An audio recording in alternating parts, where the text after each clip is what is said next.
Okay, so I have quite the dilemma, or maybe it's not even a dilemma at all.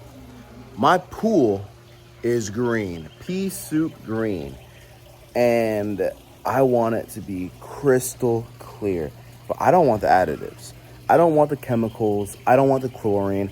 I don't want the things that are not natural, like from a spring. If I can't have fish live in the water, if there can't be an aquatic life sustained by this water to create an entire ecosystem, then I don't want to swim in it.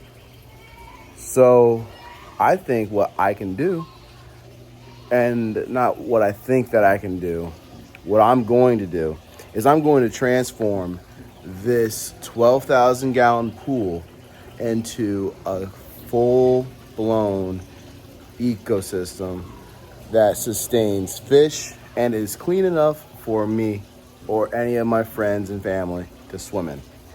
So I'm not sure if I was able to catch that on camera, but over in next to the skimmer, I just saw a group or a little school of goldfish. So about a week and a half ago at this point, I tested the water parameters and it came back that there was no chlorine stabilizers, there was no chlorine, there was no type of chemicals in it at all. And that's fantastic because what happened was over the last 2 months, any of the chemicals that the pool was treated with has dissipated, dissolved, it's gone away. The chemical fairy came and took them all out.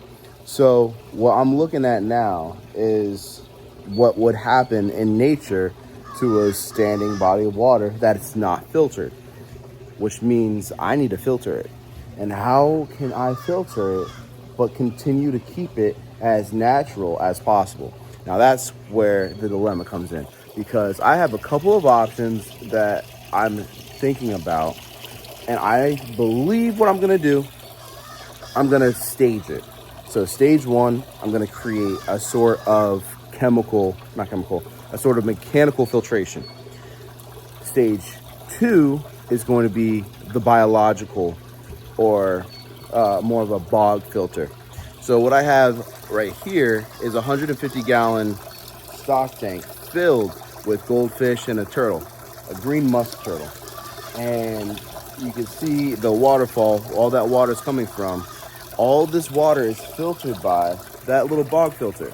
So I am not doing anything other than taking water from the bottom reservoir where all the fish live up into this reservoir, and up in there is where I have lava rocks and pea gravel and a bunch of plants like mangroves, which is native to this area that I live in, and pothos, which is taking off and I think strangling the mangroves, not sure. But you can tell that this water is crystal clear, absolutely beautiful. So why couldn't I do that in this 12,000 gallon pool? Now, that's exactly what I'm going to do. So over the course of the next week, 2 weeks, 3 weeks, months, however long it's gonna be, I'm going to be transforming this entire pool from this pea soup green pool into a beautiful natural swimming pond that, well, at least I hope it takes my breath away, because that's all that matters, right? Anyway, I have a few things that I'm going to do that I'm